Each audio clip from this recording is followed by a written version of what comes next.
Welcome to the Sailor Noob podcast, where a superfan and a noob talk about the original Sailor Moon episode by episode. I'm your host, Mika, joined by my co-host. I'm the co-host, and the noob in question, Caliban, is my name. I have a crush on every boy. And we're a couple of magical people ready to moon prison power make up this episode. Sailor Noob is a part of the Just Enough Trope Network. Today we are talking about episode number 10. Norawarete Basu, Hono no Senshi Mazu Tojo in Japanese, or The Cursed Bus, Enter Mars, the Guardian of Fire, the English translation, and the English title, An Uncharmed Life. I'm starting to see the value in the strategy of just maybe giving it like 2 words. I know it's not their way. I would never want them to change. Right. But if it is time bomb, then you go, oh, time bomb. I get it. The defector, the best of both worlds. Right. Not like very great time for Captain Picard to Robot Man. Yes. They're Fire not, quickly. Right. They're not Panic at the Disco song titles.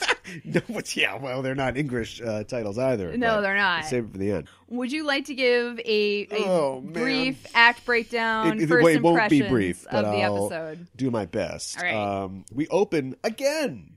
Yes. In the evil place, which is now the Dark Kingdom, we know that it's called. Yes. We're in the Dark Kingdom.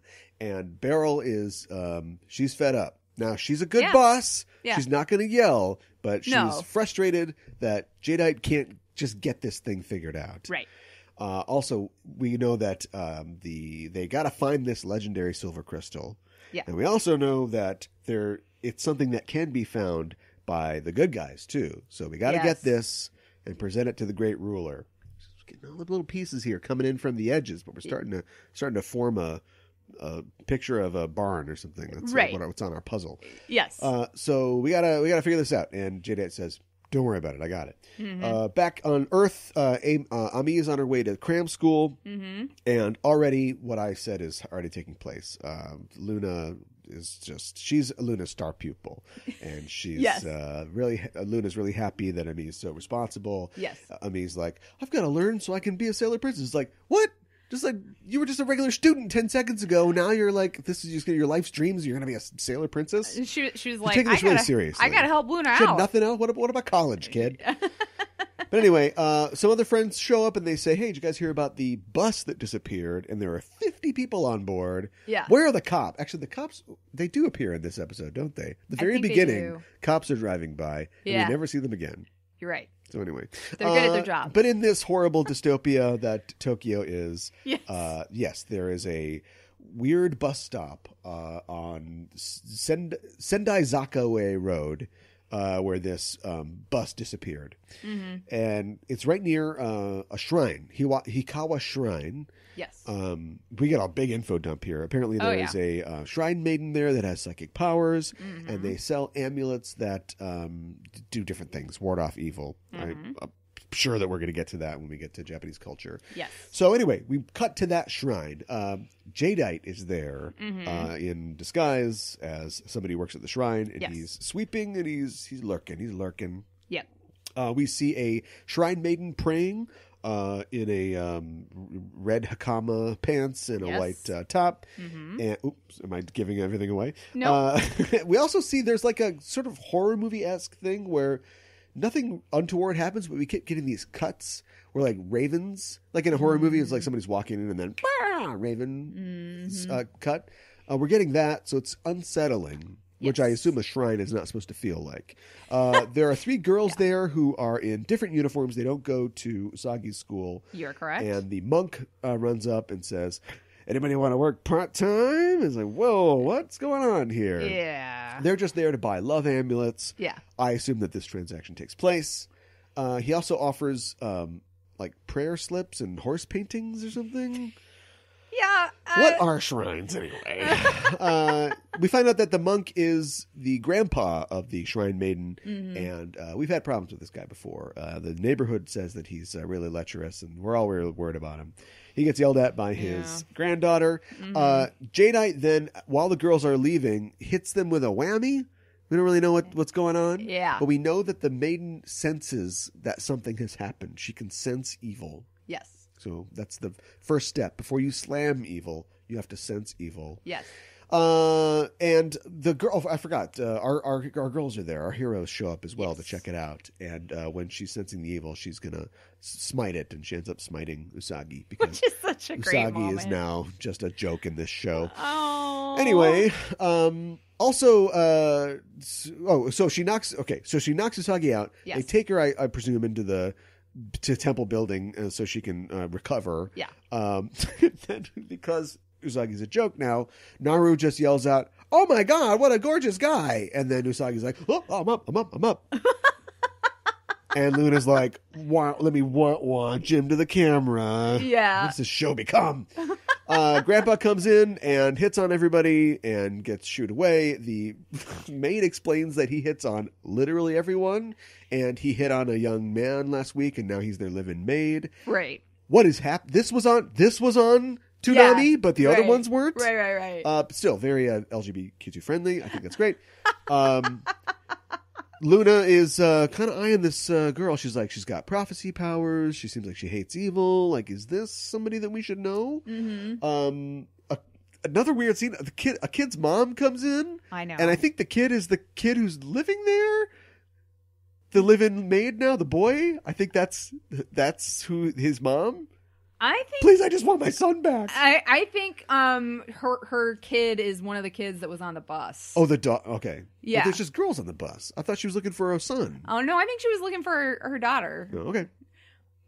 If I remember correctly. Ask the police. So anyway, the shrine maiden gets rid of her too. Yep. And at this point, anyway, we know there's a problem. Luna makes Usagi, who was literally just hit in the face and unconscious, go get Ami from cram school, because she's been in cram school this whole entire time. Yeah, because it's super important. She does. On the way back, they go by the bus station at the name was, and they see that there's a bunch of girls who all have amulets. They're all spaced out looking, and they're waiting for the bus. Yes. The bus arrives. Mm-hmm. And the plan is we're going to get on the bus. Right. But we don't get on the bus. No. Because Usagi breaks down. Won't get on the bus. Yeah. Before that, they're talking about boys. Because she's like, you should like boys and have fun. I love every boy. And she's like, she sees, I don't even remember the his guy name now. from the arcade guy. Yes. She sees Tuxedo Mask. Yes. And because she's a joke now, Ami's like, that's not real love. You should know what real love is. Right. Lesbian, or what are we doing here? Anyway, moving on. The bus shows up. Usagi's too scared to go. The bus takes off without them, and good thing, because the bus vanishes into a black hole in midair. Mm-hmm. Very strange. We see that they go to some weird other place, kind of like last episode, and the bus driver is the woman for this week. She drains all their energy. Yeah. Bad news. Back at the shrine, we find out that the ravens aren't scary. Well, I mean, they are scary, but they're not horror ravens. They belong to the shrine maiden, who I believe we know at this point her name is Rei. Yes. She's feeding them. They're named Phobos and Deimos, and it's like, okay, come on, show. I mean, I can figure this out at this point. Yeah, we got a lot of planets flying around here. They're the moons of Mars. Yes, exactly. Yeah. Usagi runs into the temple to tell the people that the bus is gone. And Mars is like, my grandpa had nothing to do with it. Right. And very defensive. Usagi's got a little girl crush on Rei, I think. She thinks Rei's pretty cool, wants to be her friend. Yeah. And Rei's not having it. Luna basically says, okay, we got to go, but she leaves a makeup pen just behind on the ground. Yeah, I don't know. I know. For Mars to find. Mars sees Jadeite selling these amulets, and she's going to try to figure out what's going on. Things are moving really fast here, kind of like the Time episode. Yes. Usagi is waiting by the bus stop again. Not really waiting for the bus. She's waiting for Ami to show up. Yes. To help her get on the bus. Bus shows up. Usagi doesn't want to go again, but then she has a brainstorm Yes. She's going to turn into a cool bus attendant. She says these words. A cool bus attendant. Said nobody ever. But that's the Usagi that I know and love. Right. Just a little flash of her in this just broke-ass episode. Also, can I talk real fast? I don't want this to be a segment because I want to forget that we talked about it after we're done. But okay. Is this show just conforming to the uniform fetishists in the audience? I don't think so. Like, if she turns into a sexy nurse or a tilted kilt waitress in the next episode, I'm going to be real upset. I think that the creator, Nako Takeuchi, I think she probably just thought these were cool things, or these were things that Usagi would think to turn into. It's about makeup. It's about jewelry. It's about clothes. Right. It's self-consciously about that. Exactly. But having a cool pair of shoes is different than I'm going to be somebody who works on a bus. Because that's a uniform. Right. I'm a sexy traffic cop. Yeah, with lace gloves. I hear what you're saying. But enough of my fantasies. So that gives her the courage to get on the bus. The whole time Luna's like, I don't understand you. I don't know what's happening right now. They get on the bus and she's like, you gotta stop because I'm a lieutenant on the bus. Right. Yeah. It doesn't stop. No. And it basically takes off into the black hole, and Ami shows up just late enough to see it go through. Yes. Back at the shrine, Mars is doing that thing where you throw incense or something into the fire. She's trying to divine who's behind all this evil. Yes. She sees Jadeite. So apparently magic is real. I guess I knew that like Queen Beryl's and energy was real, but shrine magic is real, everybody. It works. Right. Go Shinto. So she runs in to confront Jadeite. He's like, well, I'm just going to throw you in the black hole. So he also has this power. He throws her in the black hole dimension. In the black hole dimension, there's a lot of buses in there. I know. A couple of them. Yes. This has happened for multiple days. Yes. The 6:00 bus. And Usagi tumbles out of the bus, still in her uniform. Yes. She sees that the bus lady is now, the monster of the week. Yep. And she has grabbed Rei. Mm-hmm. And I feel you. Usagi just screams out, I don't want to live like this anymore. And this is what I'm talking about. This is the effect of that dystopia on a 14-year-old. Fair. Yeah. But then she's like, but I guess I have to. Moon power, blah, blah. And Luna's like, no, you dullard. You're easy. She says, your easygoing spirit is important. Like, I could be the fun. I could be the show. Oh, Daisy. She's so funny. I could be that girl in the office. I don't like it. Luna also sees after the transformation that Rei has a mark. She has the mark of Mars on her forehead. Duh. Yeah, we knew that. Yeah. So Usagi tries to Moon Tiara the bad guy. The Ravens help a little bit, and we have a thing where the monster kind of grabs out of midair, but then it turns into like a binding thing. It goes around her. Yeah. First time we've seen that. That gives time for Luna to tell Rei that she's got firepower and she should Mars power makeup. Yes. And because of power creep, she goes, a talking cat. We'll explain later. I gotta say, Mars has got a fire transformation. Yeah. And I mean that kind of as a pun, but like her transformation is awesome. Yeah. She spins around and she creates all this fire that goes around her, and then it turns into her clothes, and then she's got a little booty pop at the end. Yep. With high heels. Yes. So anyway. The creator, Nako Takeuchi, says that she especially likes Mars heels. Okay. So she did that on purpose. I feel it. And we don't have a lot of time left, and it's a good thing because she just incinerates the bad guy immediately. I know. She goes, fire soul. Bye-bye. Dead. Yeah. But we got a problem because when you go to a pocket dimension and you destroy the thing that brought you there, how do you get back? How do you get home? Yeah. And the answer is, I don't know what the answer is. Ami's still at the bus stop. She cries on her makeup pen. Tear. There you go. She should have said a bubble. And so that allows light to come through the portal somehow. And look out, it's Tuxedo Mask. Where did he come from? And he's flying some buses. They're just fly driving. And they're tied together. Yeah, I know. He's like, all aboard. And he drives them out. Yeah. And he's like, I'll see you later. And he disappears. Yes. And then we got one little clash between Mars and Moon where Mars is like, oh, where's that guy at? She's like, oh, where are you going after him? And he's like, oh, he doesn't, you might love him, but it's just one-sided. And then she's like, oh, no. And Mars is like, fuck you. Yeah, pretty much. So she's kind of feisty. She's very feisty. That's it. Yep. These get longer every week. I gotta work on these.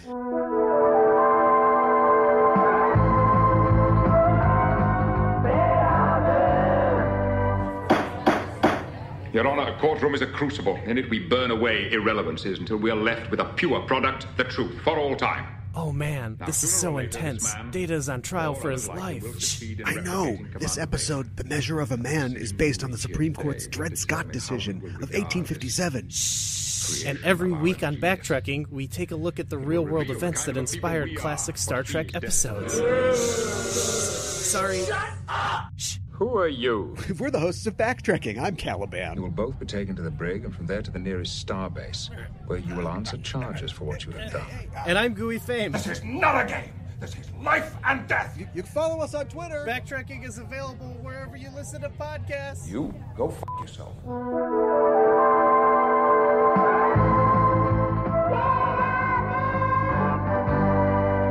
So for Kyoto Miro, Curiously Looking Around, where we talk about elements of Japanese culture in the show, I thought we could talk about a couple of things. I'm going to try to make this fast. Miko is a shrine maiden, so that's what Rei is. Interestingly enough, Is this like being an altar boy or something like that?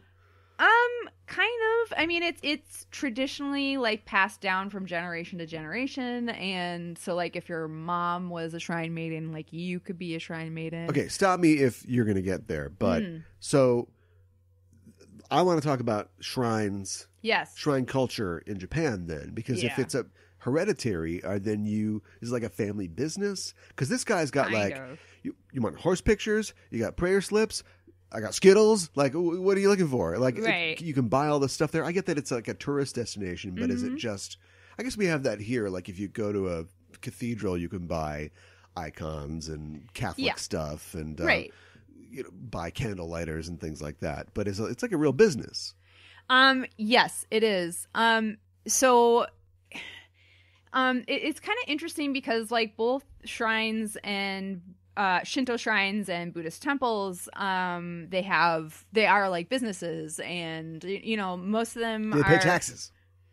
I don't I know know, the I'm answer just- to that. I'm just a I commentary. mean, they're like free to the public, but they're like you give money to pray and that sort of thing, and then if you want to buy stuff like amulets, that's extra as well. And then there are lots of different things that you can do at a shrine. That Are they all is- historical? Are all shrines historical? Yeah, let's say they flatten the Piggly Wiggly. Can I just put a torii gate up and go, well, this is the new shrine. Come on in. Is there something consecrated about them? Is there a shrine association? Wow, these Are are there all different denominations of shrines? these are all really great questions. There are well, there from somebody who knows nothing about religion to somebody who was raised in it up to Yeah. his neck. I do have a lot of questions about how it works. Well, I mean, and I think we'll get to some elements like as we Is continue. there a shrine deacon? Wow, Why don't you- I don't even know. Come back with more information. I will come back with more information. There are different kinds of shrines that are dedicated to different kami, like different gods. Okay. I think they do tend to be historical. Sometimes I should have said, oh, kami. Okay, continue. Yeah.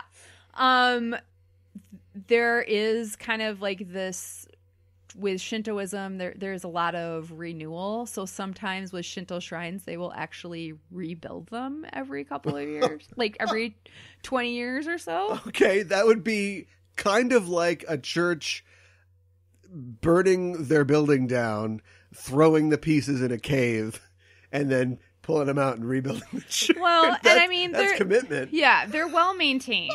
So Hold on, I got to poke a hole in the side of it. Continue before we lose the listeners. Okay, so like you said, the Miko wears the red hakama and the white shirt, and white in Shintoism is considered that it represents purity. Right. And death. Right. And Miko... Which, Japan, you okay? Yeah, I know, right? Miko translates to mean female shaman. And they're typically written in kanji, the kanji meaning shaman and then woman, and then Miko was anciently written as kami or god. Right. And plus child. So shaman child is what the kanji translated Japan, to you okay? traditionally. Yeah, I know. So it goes back quite a ways. The creator, Nako Takeuchi, she actually was a Miko for a while. Oh. Yeah, so that's kind of, I think, where that connection in high is heels. there. Well, probably not in high heels. A lot of trouble. And then I thought we would talk just a little bit about amulets or charms, which are called omamori. O is honorific in Japanese. So in English, we could call them mamori without the honorific, or omamori. And we want to be honorable, though. Yeah. So omamori are sold both at Buddhist temples and Shinto shrines. There is some Buddhism and Shintoism that overlaps, even though they are different religions. So you can find amulets at both temples and shrines. There is a huge variety of amulets, which I think we can go over at another time. But mamori means basically protection, with omamori being the honorific, as I said before. They're constructed out of wood and paper, but they still the essence of them is like wood or paper, where a prayer or a saying is like scribed, and then they're enclosed in a little brocade pouch. So they're typically like a little like ornaments. I've seen this. That's I've like seen one of these. maybe like an inch and a half long and like about an inch wide. And they have like usually a little piece of string at the top. And great cell phone charm. Yeah, exactly. Often is a cell phone charm or on somebody's bag, their purse, sometimes in their purse. And they're very decorative. They often say the name of the temple of the shrine on them. Sometimes they'll say like part of a prayer or something like that on them as well. But like I said, there's like a huge variety, anything from safety for driving to like love amulets. You might actually remember I used to have... My brain is about to short circuit. Yeah, right. I used to have an omamori on my car. That fell apart. Yeah. And thanks, Okami. Well, they do expire. They do tend to expire after typically a year.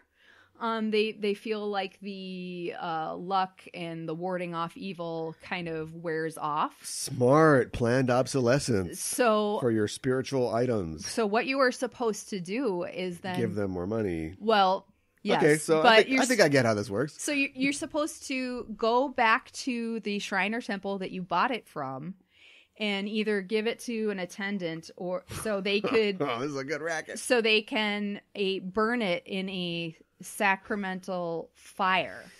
The more things change. So then you can buy a new one. The more they stay the for same. the following year. Wow. And you can buy them for all sorts of different things. It is a feature, not a bug. Yes, and it is considered. It is a very popular thing to buy, but it is considered to be a donation to that shrine or temple because you are purchasing it there. So yeah. Okay. Yeah. Well, there you go. Yes. I have something to share about culture. Yes, go for it. I cheated. I found an amazing site. That's not really a site. It's Manga Tokyo, the website. And there's an article on that called The Real Life Locations of Sailor Moon. So maybe we should return to this in the future. But it starts with the first part of it focuses on this episode, the Cursed 6 p.m. Bus episode. Yes. Because specifically it talks about how Sailor Moon is set in Azabujuban in Minato Ward, which is where Naoko Takeuchi lived. Yes. Yeah. And so the bus stop at Sendaizaka is a real bus stop. Mm-hmm. Sendai Zaka is called that because the Sendai feudal clan had a house there in the Edo period. Okay. And then at the top of the slope, or the 5 slopes, there is the Hakama Shrine is real. Right. And that's where she was a shrine maiden there. Yeah, exactly. So this is all, a lot of this is making a lot more sense now. Because I've had all these questions about where is this set and what's happening and why is everyone, So, so maybe, I don't want to give too much away, but we'll look at that in the future. No word on if there's a pervy old man working at the shrine. Although, how could you make that up? I think that's a really cool site. I'd love to come back and visit that again. Itadakimasu with Usagi. What did Usagi eat in this episode? Nothing, unfortunately. But Phobos and Deimos ate birdseed. Respect, yeah. Yeah, they ate birdseed. They're the only creatures that ate during this episode. I bet the shrine sells birdseed. Probably. Yes. I think Ray's grandpa being a little bit of a lech is kind of a typical anime trope, and for whatever reason they just wanted to put that in there. I don't know if that must extend beyond manga and anime, but having the character that's supposed to be devout, lecherous old man, be like, ooh. yeah, I know, right? And that means you got it. I totally got it. The way I was with the Yoma from last week. What else? My Height is a Kaleidoscope, where we talk about fashion. There's not a whole lot in this, besides obviously Ray's awesome outfit as a Miko. But I thought, like, the mom that came to the shrine, she was wearing kind of an all purple ensemble, which was like a purple skirt and a purple sweater. So yeah, it's very interface purple. Yeah. So but not as some. I feel like some episodes we have way more to talk about on fashion. Like sometimes there's like 5 things, and other times there's like not that much. Well, everybody's running around a lot in this, so there's not a lot of time for that kind of stuff. Although we could talk about the bus attendant outfit. Yeah, that's true. So when you go to cram school, it's not. Is it? You don't have to wear your uniform, do you? Typically, it happens more or less right after school, sure, so you just continue wearing your uniform. Yeah, there. but kids love to immediately change out of their clothes, and I used to. Well, I think teach there is some of that at a Catholic private school, and the second that bell rang, the combat boots went on, and everything else. Sure. So, anyway, bus attendant. What is a bus attendant? Honestly, I don't know. I think it's like a bus driver or something like that. If you go to the manga, she actually says a stewardess in the English translation. Okay, but that's so right. Yeah. So I don't think there is a bus attendant thing. What? Look, I know Torrin Smith is or whoever is overworked, but come on. I know. Anyway, but I mean, it just kind of looks like again, that's a really I think Western thing, right? Mm-hmm. Like the idea of a quote unquote stewardess, yes, or air steward or whatever they're supposed to call them now. Right. Flight attendant. Yes, flight attendant. Yeah, once Japan gets planes, they just go, how you doing that? Okay, we're going to do it like that. Right. But also be kind of like really weird about it too. I know. This is my theory. What else? Villain gauge, where you rate a baddie, 1 out of 5 dark stars, 5 being the most wicked. What would you give our Yoma this week, which is the second time has no name? No name is given. Second time total. Yeah, second time total. I would give what this one deserves, which is a 1, I think. Yeah, it's not great. This, I mean, well, it'll be fair. I'll give it 2. Okay. Up to the point that the entire sailor team foils this plan. Yeah. We got a new plan. The plan is take the energy and the person. They're just Yeah. kidnapping people wholesale. I know. A little aggro, but it's working, and Yeah. they're getting all the energy. Yeah. So that's all great. Girl, come on, you're a mess. Her outfit is trash. Her look is trash. Nothing about her looks all that great. You can catch the tiara, great. Right, But I know. you are just, I mean, you're not fireproof, so that's the end of you. Does she even talk? I think she makes a threat or two at one point. Yeah. But no interesting dialogue. No. I can't go very far on this one, too. No, I think I'm going to give it a 2 as well. I think that they chose to make her kind of androgynous, which I think might have been on purpose. Okay. But she's just wearing a bus driver uniform, and you can't even see her eyes. And then like when she transforms into a Yoma, I think she kind of looks like the Crypt Keeper. That's in my mind. I just kind of went to weird scarecrow Crypt Keeper. Do you know what the Crypt Keeper looks like?